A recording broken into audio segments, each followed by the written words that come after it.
Hello guys. నేను ఈరోజు మీ ముందుకి రావడానికి గల కారణం, అసలు నా గురించి నేను ఎక్స్‌ప్లనేషన్ ఇద్దామని వచ్చా. అసలు నేను మోటో వ్లాగింగ్ ఎందుకు స్టార్ట్ చేసిన? అసలు యూట్యూబ్ ఛానల్ పెట్టాలనే థాట్ ఎందుకొచ్చింది? అసలు బైక్స్ అన్నా, నీకు డ్రైవింగ్ అంటే ఎందుకిష్టం? నేను వీటికన్నిటికి ఈరోజైతే నా గురించి నేను ఎక్స్‌ప్లనేషన్ ఇద్దాం. అసలు నువ్వు వాట్ ఈస్ వాట్ అంటే అసలు నా గురించి చెప్పడానికైతే నేను ఈ వీడియో చేస్తున్నా. అసలు నా గురించి నేను ఎప్పుడూ గానీ, నా వీడియోలో గానీ, రీల్స్‌లలో గూడా ఎప్పుడు నా గురించయితే నేను చెప్పలేదు. ఈరోజైతే ఫస్ట్, ఫస్ట్ అనమాట ఈరోజు నేను వీడియో చేయడం. ఈరోజు నా గురించైతే నేను పూర్తిగా చెప్తా అనమాట. మనం ఫస్ట్ కాడ నుంచయితే అసలు బైక్స్ గురించయితే మాట్లాడుకుందాం. మనం మోటో వ్లాగ్ ఛానల్ కాబట్టి, మనం ఫస్ట్ ఏ బైక్ నుంచయితే స్టార్ట్ చేసినో, నేను ఆ బైక్ గురించయితే చెప్తా అనమాట. ఫస్ట్‌లీ నా స్కూల్ డేస్ అనమాట. అయిపోయింది. స్కూల్ డేస్ అయిపోయినాక మా డ్యాడీ అయితే బైక్ కొనలేదు. నాది తర్వాత నా స్టడీ అయిపోయిన తర్వాత అయితే మా డ్యాడీ ఒక బైక్ తీసుకున్నాడు. అది కూడా సెకండ్ హ్యాండ్‌లో తీసుకున్నాడనమాట. అది కూడా హెచ్ఎఫ్ డీలక్స్ తీసుకుండు. ఆ తర్వాత నా స్టడీకి నేనైతే ఖమ్మం అంటే నేను మా ఊర్లో ఉండేవాడిని అప్పుడు. అక్కడి నుంచి నేను సిటీకైతే మా డ్యాడీ బైక్ ఏసుకొని అప్పుడప్పుడు వచ్చేవాడిని. మనకి అప్పుడే చిన్నప్పటి నుంచే డ్రైవింగ్ అంటే చాలా ఇంట్రెస్ట్ అనమాట. మనకి డ్రైవింగ్ తప్ప ఏది వంట పట్టదు. డ్రైవింగ్ అంటే చాలా ఇష్టం. బైక్ ఏసుకొని ఖమ్మం వచ్చేవాడిని కాలేజీకి. వచ్చేవాడిని ఏదో మంత్‌కి ఒక 1 టైమ్, 2 టైమ్ వచ్చేవాడిని. అట్లా వెళ్ళిపోయి అట్లా నా పని నేను చూసుకునేవాడిని. తర్వాతకి నా ఇప్పుడు స్టడీలో అది డిగ్రీలోనే అనుకుంటా. నేనొకటి ఆర్ఎక్స్ 135 తీసుకున్నా. అది కూడా ఎలా తీసుకున్నానంటే, నా స్కాలర్‌షిప్ ఒక 5,000 వచ్చినాయి. అప్పుడు ఏదో మొబైలో ఏదో సంథింగ్ ఏదో అమ్మినా అనుకుంటా. దానికి ఒక 5,000 వచ్చినాయి. 10,000 నా దగ్గర ఉన్న సేవింగ్స్ 1,000, 2,000 అవి కలిపి అది మా ఊరు నుండి ఒక 3 కిలోమీటర్స్ దూరంలో ఇంకో విలేజ్ ఉంటది. ఆ విలేజ్‌లో ఆర్ఎక్స్ 135 ఉందని నాకు తెలిసిందనమాట. ఆడికెళ్ళి నేను తీసుకున్నా. ఇది 11,000కి ఏమో తీసుకున్నా అనమాట. అది కూడా మా ఫ్రెండ్ వాళ్ళ బావది ఆ బైకు. తీసుకున్న తర్వాత దానికి రిపేర్లు చేపిచ్చేసి వాడుకున్న కొన్ని రోజుల తర్వాత ఏమైంది, అది మా ఊరు నుంచి ఖమ్మం వస్తుంటే మధ్యలో ఒక కోడిని తొక్కించిందనమాట. మా ఊరు నుంచి మెయిన్ రోడ్డుకి రావాలంటే 3 కిలోమీటర్స్. మా ఊరు దాటిన తర్వాత ఒక తండ ఉంటది. ఆ తండలో నేనైతే ఒక కోడిని ఎక్కించిన. ఎక్కించేసరికి వాళ్ళు మా డ్యాడీకి ఫోన్ చేశారు. మా డ్యాడీ వచ్చి మొత్తం సాల్వ్ చేసి నన్ను పంపించేసిండు ఖమ్మం. దాని తర్వాత నేను తిరుపతి పోయి వచ్చిన తర్వాత మా డ్యాడీ ఒకటే అన్నాడు, "అరే! నువ్వు అర్జెంట్‌గా బైక్ అమ్మేయరా" అన్నాడు. ఎమ్మటే నేను మెకానిక్‌కి అమ్మేసిన అనమాట.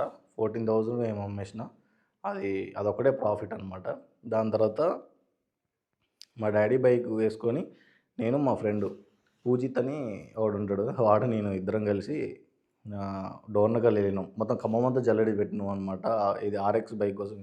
వేరే బైకు కొందామని ఉంది.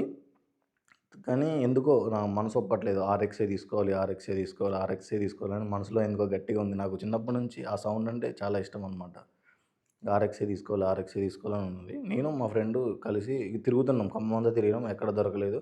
ఆహ్, ఎక్కడికెళ్ళినాం? డోర్నకల్ వెళ్ళినాం. డోర్నకల్ వెళ్తే వాళ్ళు ఒక అడ్రస్ చెప్పారు. ఎక్కడికి? మైబాద్ వెళ్ళండి. మైబాద్ వెళ్తే అక్కడ మీకు ఖచ్చితంగా దొరుకుతది అని చెప్పారు. వాళ్ళు చెప్పినట్టే వెళ్ళినాం. అక్కడ దొరికింది. అక్కడ కూడా నా దగ్గర అప్పుడు ఎంతున్నాయి? 10,000 11,000 ఉన్నాయి అప్పుడు కూడా. వాళ్ళు నాకు 9,000కి ఏమో ఇచ్చిండు. 9,000కో 7,000కో ఏమో ఇచ్చిండు బైకు.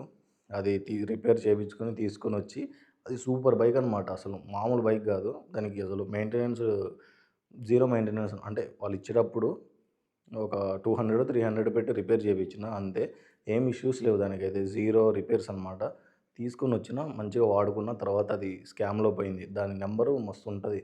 ఫ్యాన్సీ నంబర్ అనమాట. 2115 అనమాట. ఏపీ 20. అసలు కిర్రాకు బండి అది అసలు. అది 2025 వరకు ఉంది వ్యాలిడిటీ. అది ఒక స్కామ్‌లో ఎళ్ళిపోయింది ఇది. దాని మ్యాటర్ పక్కన పెడితే అదెళ్ళిపోయింది. దాని తర్వాత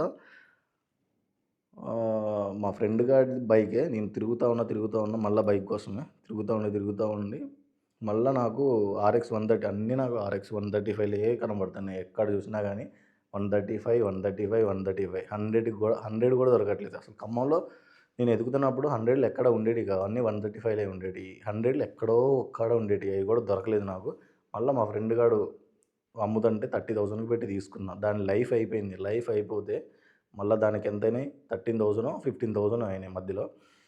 చేపిచ్చి చేపించిన తర్వాత ఏమైందంటే మా ఫ్రెండ్ తీసుకొని పోయిండు. వాడి చెల్లి పెళ్లి కోసం అని తీసుకొని పోయిండు. తీసుకొని వెళ్ళిన తర్వాత దాన్ని ఇంజిన్ సీజ్ చేసిండనమాట. ఇది ఏమైందో గానీ ఇంజిన్ అయితే సీజ్ అయిపోయింది. దాని తర్వాత చేపిచ్చి మళ్ళా నేను ఎక్కడికి ఏసుకెళ్ళినా అరకు, వైజాగ్, లంబసింగ్ ఏసుకొని వెళ్ళి అటు వెళ్ళిపోయి ఒక 600, 700, 800 అనుకుంటా దాదాపుగా. మొత్తం అయితే 1000 kilometres round figure. Round 1000 kilometres వెళ్ళి వచ్చినా కానీ చిన్న రిపేర్ రాలేదు. వచ్చిన తర్వాత ఎందుకో ఇక అమ్మేయాలనిపించేసి అమ్మేసిన. అది ఇప్పుడు 3 బైకులు అయిపోయినాయి. తర్వాతకి ఎఫ్జెడ్ తీసుకున్నా. ఎఫ్జెడ్ తీసుకొని దాన్ని కూడా ఒక 6, 7 మంత్స్ వాడిన తర్వాత అది కూడా మైలేజ్ రావట్లేదు. అది కూడా బోరుగా వచ్చేసిందని దాన్ని కూడా 20,000కో ఎంతకో అమ్మిన. నేను కొన్నది 27,000కి, నేను కొన్నది 20,000కి అనమాట. మొత్తం లాసే అనమాట. నేను ప్రతి బైక్ లాస్. ఫస్ట్ బైక్ ఒకటే అనుకున్నా ప్రాఫిట్‌తో, అంటే ఒక 2,000 ఏమో ప్రాఫిట్ వచ్చినాయి. అంతే, అంతకంటే ఎక్కువైతే రాలేదు. దాని తర్వాత ఏం తీసుకున్నా, ఎఫ్జెడ్ అమ్మిన తర్వాత ఏం తీసుకోలేదనమాట. కొన్ని రోజులు ఆగిన. నేను అందులో ఏదో జాబ్‌లో జాయిన్ అయినా. ఏదో షోరూమ్‌లో జాయిన్ అయినా అనమాట. వచ్చిన తర్వాత ఏం తీసుకున్నా, బుల్లెట్ తీసుకున్నా అనమాట. అప్పుడు నాకు చైన్ ఉండేది. ఆ చైన్ బ్యాంక్‌లో పెట్టి బుల్లెట్ తీసుకున్నా. బుల్లెట్ తీసుకొని దాని ఈఎంఐలు కట్టి అయిపోయింది అది. అంటే చైన్ ఈఎంఐలు. అంటే ఈఎంఐ కూడా కాదు, మొత్తం అమౌంట్ మొత్తం కట్టేసి ఆ బండి నాకే అయింది. చైను వచ్చేసిందనమాట. దాని తర్వాత మళ్ళా ఏంటిది, రాయల్ ఎన్ఫీల్డ్ అమ్మేసిన. అది కూడా మా ఇంటి పక్కన అన్నకే అమ్మేసిన. అది మస్తు ఉంటుంది. రాయల్ ఎన్ఫీల్డ్ అసలు రెడ్ కలర్‌ది కర్రగుంటది బండి. కానీ ఇంక అది అమ్మేసా అనమాట. అమ్మేసిన తర్వాత ఒక 1 మంత్‌కో ఏమో నా డామినర్ ఉంది కదా, తెలుసుగా డామినర్ 250, అది ఓఎల్ఎక్స్‌లో చూసిన. ఎందుకో చూస్తున్నా ఓఎల్ఎక్స్‌లో ఇలా స్క్రోల్ చేస్తా ఉన్నా. డామినర్ 1,30,000, 1,40,000 పెట్టారనమాట. 1,40,000 పెట్టగానే నేను అడిగా, ఎట్లా ఎంతకొస్తది ఫైనల్‌గా అంటే 1,20,000 ఏమో అన్నాడు. తర్వాత నేను 80,000కి ఏమో అడిగాను అనమాట. మనం ఓఎల్ఎక్స్‌లో అంటే బార్గెయిన్ చేస్తా ఉంటాం కదా. అప్పుడు 80,000, 90,000కి అడిగితే ఎంతన్నాడు, 1,00,000 బ్రో, ఒకసారి వచ్చి చూడండి అన్నాడు. వెళ్ళి చూసినాం. నేను మా ఫ్రెండ్ గాడు వెళ్ళినాం. మెకానిక్ ఉన్నాడు మా కాజా గాడని. ఇక మీరు రీల్స్‌లలో వస్తూనే ఉంటాయి వాడికి. వాడి దగ్గరికి వెళ్ళినాం. వాడిద్దరం వెళ్ళినాం. చూసినాం. ఓకే అయిపోయింది. ఈ బుల్లెట్ అమ్మిన పైసలు తీసుకొని పోయి, బుల్లెట్ ఎంతకమ్మా, అంతా 1,05,000కి ఏమో అమ్మా. ఈ డామినర్ 90,000కో 95,000కి ఏమో తీసుకున్నా, గుర్తులేదు కరెక్ట్‌గా. 95,000కి తీసుకొని తీసుకున్న తర్వాత కొన్ని రోజులు గడిచిన తర్వాత ఎందుకో ఉన్నట్టుండి ఒక ట్రిప్ వేద్దాము అనుకొని ఆ డామినర్ మీద ఫస్ట్ టైం అనమాట. డామినర్ వేసుకొని ఎక్కడికెళ్ళినా అరకు సారీ, ఇది కేరళ వెళ్ళిన ఒక్కసారి. ఆ బండి వేసుకొని కేరళ వెళ్ళిన. కేరళ వెళ్ళి వచ్చా అనమాట. కేరళ వచ్చిన తర్వాత ఎందుకో వ్లాగ్స్ చేద్దాం మనసులో పడ్డదనమాట. నాకు చిన్నప్పటి నుంచి తెలీదు. అంటే నా చిన్నప్పటి నుంచి అంటే 10th అయిపోయినాక కానీ, ఆ బైక్స్ ఆర్ఎక్స్‌లు కొన్నప్పుడు కూడా నాకు ఇట్లా వ్లాగ్స్ చేద్దాము, వీడియోస్ ఇట్లా యూట్యూబ్‌లో అప్లోడ్ చేయొచ్చు, ఇట్లా చేయొచ్చు, అట్లా చేయొచ్చు అని నాకేం తెలీదు. తెలిసుంటే అప్పుడే నేను స్టార్ట్ చేసేవాడిని. కొద్దిగా ఇప్పుడన్నా రీచ్ అన్నా వచ్చేది. ఒక 1,00,000 మంది ఫాలోవర్స్ అన్నా ఉండేటోళ్ళు. సో అది పక్కన పెట్టేస్తే వెళ్ళిన తర్వాత మొత్తం గోప్రో తీసుకున్నా. ఇవన్నీ చిన్నగా కొనడం స్టార్ట్ చేసినా అనమాట. అప్పటినుంచి మోటో వ్లాగింగ్ స్టార్ట్ చేసి నా ఫస్ట్ ట్రిప్ ఏంటంటే, ఫస్ట్ ట్రిప్పు వాటర్ ఫాల్స్‌కి వెళ్ళాను అనమాట. ఇది భద్రాచలం నుంచి ఇది మన మారేడుమల్లి సైడ్ అనమాట. దాని పేరు మోతుగూడెం వాటర్ ఫాల్స్‌కి వెళ్ళా. ఫస్ట్ వ్లాగ్ అదే అనమాట. దాని తర్వాత మళ్ళా కేరళ వెళ్ళిన. కేరళ తర్వాత మళ్ళీ గోవా వెళ్ళిన. అసలు అన్నీ ఇక అట్లా స్టార్ట్ చేసిన అనమాట నా జర్నీని. అట్లా చిన్నగా ఒక్కొక్కటి కొనుక్కుంటూ ఫస్ట్‌లో ఒక షోరూమ్‌లో చేసిన. అది 1 మంత్ ఏమో చేసిన. అది నాకు నచ్చలేదు. తర్వాత ఒక 2 ఇయర్స్ తర్వాత హాస్పిటల్‌లో జాయిన్ అయినా, మార్కెటింగ్ ఫీల్డ్. అందులో జాయిన్ అయిన తర్వాత నేను ఈ డామినర్ తీసుకున్నా. ఈ డామినర్ తీసుకొని అప్పటినుంచి అది ఏందంటే హాస్పిటల్ కొంచెం బ్యాక్ బోన్ అనమాట. కొంచెం ఉండేది.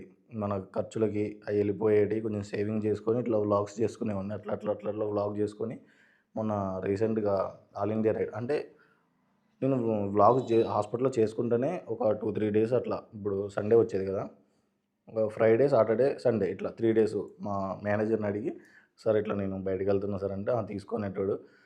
వెళ్ళిపోయి ఈ ఫ్రైడే, సాటర్డే, సండే ఈ 3 డేస్‌లో వెళ్ళేటోడిని. ఫస్ట్ నా లాంగెస్ట్ రైడ్ ఏదంటే ఖమ్మం నుంచి ఈ కన్యాకుమారి అనమాట. 1 డేలో ఖమ్మం నుంచి వన్ డే వన్ డేలో మార్నింగ్ 6కి బయలుదేరిన. అక్కడ కరెక్ట్‌గా 12 అయింది. కన్యాకుమారి వెళ్ళేసరికి 12 అయింది. మామూలు కాదు జర్నీ అనమాట. అక్కడికెళ్ళి 12 అయింది కరెక్ట్‌గా. 12 తర్వాత ఆగి పడుకున్నా మంచిగా. మంచిగా నిద్రపోయిన.